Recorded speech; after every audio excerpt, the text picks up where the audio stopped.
One of my favorite things is heraldry. Those decorative shield-looking things with crowns, knight helmets, weird-looking lions. I wish I could find it, but I can't anymore. I wish I had the screenshot. I was Googling the National Coat of Arms one day, and I saw someone had taken the National Coat of Arms and pasted a bunch of feathers on it. I had two reactions to this. One, if this was done in jest, congrats. You got a chuckle out of me. Two, if you were serious about this redesign, my answer is no. If the attempt was to make the National Coat of Arms more indigenous, then taking the original design and pasting a bunch of long feathers on it is lazy. Better can be done. I'm starting with the escutcheon. That's the part of the coat of arms that looks like a shield. Looks a bit like a kite, too. The escutcheon is divided into 5 designs. The red, the yellow, blue, and white are known as fields. The lions, the harp, the fleur-de-lis, and maple-lis are called charges. These 3 golden lions represent England. I find this odd because there's 3 of them. Why 3? 1 is just fine. Apparently it must be 3 golden lines because that's been the chosen symbol of England since King Richard I's reign. That's forever ago. The 1100s! The red line with the fancy orle is the symbol of Scotland. It's been the symbol of Scotland since William I. Another first, and another king from the 1100s. Recognize the Guinness beer harp? It's the symbol of Ireland. I wonder why the Irish Catholic harp was chosen when, at some point in our history, the Orangemen were elevated above the Catholics. Where are all the flute symbols to represent the Orangemen? Regardless of the biggest mix-up of the orange and the green, the harp symbol was chosen, perhaps because it's more recognizable than a flute. I mean, the flute could look like anything. A stick, a spear, if you're not careful with how to make it distinguishable. Next, the fleur-de-lis, which is the symbol of France. Except it's not the symbol of Republican France. By Republican, I mean anti-monarchy. The golden fleur-de-lis of 3 upon the field of blue is the symbol for Royal France. I believe the reason why we have this Royal France symbol here, instead of the Republican symbol, is because the French attempted to settle Canada when they still had their monarchy. I checked the symbol for Republican France and it looks detailed enough that it can't be read properly if it's meant to take up a tiny space on the coat of arms. Fun fact, the symbol of Republican France is a person named Marianne. All 4 of those symbols represent European countries. The 5th element, j'm'excuse. The 5th elephant, that's not right either. The 5th symbol is 3 maple leaves. The thistle and the maple leaf are the emblems of the breed. Since the 1800s, the maple leaf has become our national symbol. Why have 3 of them? Why not just 1? For a couple of reasons. First, to continue the pattern of 3 golden lines, 3 fleur-de-lis, 3 maple leaves. Second, because this is more aesthetically pleasing than having 1 maple leaf like this, or this. Something that doesn't make sense about the leaves is, why the heck are 3 leaves growing from 1 single sprig? That's not natural. Remember, it's about aesthetics, not realism. Around and behind the escutcheon is the ribbon. Yeah, I know, eh? This is called a ribbon? While that wavy thing is not a ribbon? There are words on this ribbon, and they say, "Say friend and enter." No, they don't. They say, "Deseterances meliorem patriem." J'm'excuse my bad Romance language. Translated, it means, desiring a better country. This came from the Hebrews chapter in the Christian Bible. But as it is, they desire a better country, that is, a heavenly one. Therefore God is not ashamed to be called their God, etc. We have Judeo-Christian influences in the coat of arms. Now we will go Down. to the thing that looks like a ribbon, but it's called a motto. I've been trying to sing this motto like Ave Maria, but for some reason my computer mic is cutting out in the middle of the song. This motto means, from sea to sea. This phrase is literal because of Canada's geographic nature. 3 oceans, everywhere, we're surrounded! However, you can say this is another Judeo-Christian influence. At the very feet of the coat of arms is what your feet get to see every day. Because where else would plants grow from? Not the ground? Pfft, okay. This is called the compartment. No, really, in this compartment is an arrangement of floral emblems. We have the fleur-de-lis, representing Royal France again. The thistle, watch your step, this is the symbol of Scotland. The shamrock is easily missed because it's so green. That's the symbol of Ireland. The floral emblems at the very ends are confusing because it's technically a rose. The red represents the red rose of Lancaster. The white represents the white rose of York. Lancaster and York were the names of two families that fought over control of the English throne. Henry VII united the Lancaster and York names, thus combining the red rose and the white rose, creating the Tudor rose, another symbol of the English monarchy. Within the compartment are three floral emblems of three different countries, while the fourth floral emblem represents the results of a country getting its shit together. All four emblems are from European countries again. From the flora, we'll move to the fauna that stand out the most on the coat. These are called supporters. Here we see the English golden lion, holding aloft a golden pointed silver lance. Yes, it's a lance, not a fancy flagpole, yet it's treated like a flagpole because there's a flag on it. It's the Royal Union Jack, the combination of the crosses of three countries, England, Scotland, and Wales. Which is odd because the flag of Wales has no cross. It's a bicolored field with a dragon. No cross. Someone explain how this works. Pretty please. Wales is not the only country which has a mythical creature as one of its national symbols. Scotland has one too.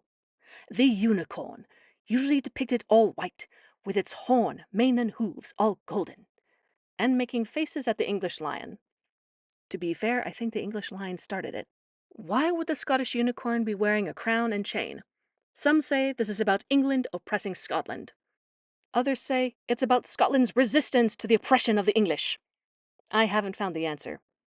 Peeps who know the truth. Share. The Scottish unicorn holds aloft a gold-pointed silver lance which flies the banner of royal France.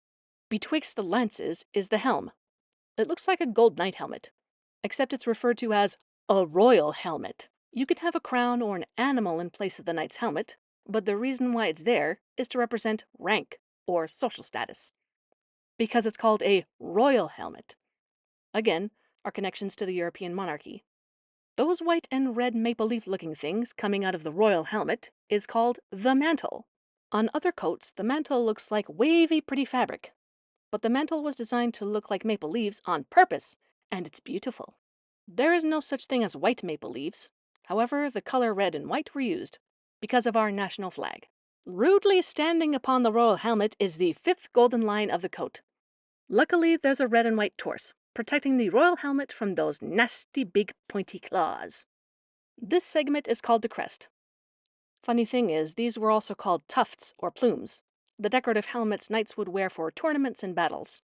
The torse is the lowest part of the crest. It's used to make the joint between the helm and the crest look pretty. Plus, it looks good with the mantle. The golden line wearing the crown upon its crown. Fun fact, the crown is the highest point of your head. In that nursery rhyme, Jack fell down and broke his crown. That poor boy's head broke. This crest matches the crest on the United Kingdom's coat of arms. Look at him holding the maple leaf like a lollipop. Hovering above it all is St. Edward's crown, used to crown Canada's monarchs during their coronations. By Canada's monarchs, I mean we still have connections with the English monarchy. For some reason. It's also called the Tudor crown. That's 6 English emblems, 4 French emblems, 4 Scottish emblems, 3 Irish emblems, raking the leaves, Judeo-Christian phrases, 1 for country unification, and icons that are more miscellaneous. If you want to make a new design for the national coat of arms so that it's contemporary and indigenous, look no further than the best example. The coat of arms for Nunavut. I'm sorry for pronouncing it wrong if I am. Yes, there is a coat of arms for every province and territory we have. The escutcheon is a circle instead of kite-shaped. This is because circles are an important shape in Indigenous culture. I don't see why, when technically circles are part of every culture we've invented. The blue and gold fields represent riches of the land, sea, and sky. To the right is the Inukshuk, the road signs of the Inuit. I can't pronounce this either, so you'll have a good giggle at my expense. Kilik? It's a stone lamp. It stays dark up there in the winter. It also represents the light and warmth of family and the community. The gold charge on the blue field is the life-giving sun arching above and below the horizon. Land of the midnight sun and all. And the North Star. The torse upon that is blue and white. I feel cold when I look at that, especially when the igloo crest is on it. The igloo is a house literally made of ice that people used to make. I don't know if they still do it. The reason they started making those is because there was plenty of ice to use, and there weren't enough other materials to build shelters with. The royal crown is part of that crest, symbolizing public government for all of the people of Nunavut and the equivalent status of Nunavut with the other territories and provinces in the Canadian Confederacy. I mean, the Canadian Confederation. The supporters are not mythological creatures. Darn it. They are animals you'd see almost every day in the territory. The narwhal and the caribou. I cannot stress this enough. That is a caribou, not a deer, not a reindeer, not a moose, not an elk. It's a caribou. Reindeer are domesticated caribou anyway. The motto and compartment have changed places, which makes sense. The motto looks like it was written on a straight sash, or banner, or whatever that is. If this language was written on a wavy sash, it'd be tough to figure out if any of those characters were written properly. And this is great for mass production, because it's easier to make a mold with straight lines than wavy lines. Mass production! The compartment shows off the land isn't just snow and ice. Sometimes the snow melts. And the ground is right there, growing wildflowers. I have a few ideas to inspire anyone who wants to make an Indigenous version of this. For the escutcheon, it's more than a circle. It's the medicine wheel. The white field is north, representing the Euro-Russians. The yellow field east is all the Asians, even the Middle East. The black field is south, representing the Africans and Indigenous Australians. The red field is west, representing all Indigenous people of the Americas. Well, that's my interpretation of the medicine wheel. You don't have to follow it. The charges could be the houses the people used to build. Iglooit in the north, long houses in the east, teepees in the south, and the houses with totem poles in the west. If I'm wrong about this information, feel free to prove it by designing the charges yourself. I'm not sure what you're going to do with the ribbon and the motto. Can you make up two phrases for those? And which languages would you use? Ooh, it'd be awesome and funny if you made the compartment out of snow and red maple leaves, arranged so that it looks like our national flag. Hardcore Canada. If there's anything I want to keep, it's the mantle and the torse. However, if you're going to redesign this to be Indigenous, it's all up to you. I just explained every detail for you to work with. If you're going to make this, pretty please make the canvas a square. It'd make it easier to post it on Instagram. Yeah, I'll finally have an Instagram account.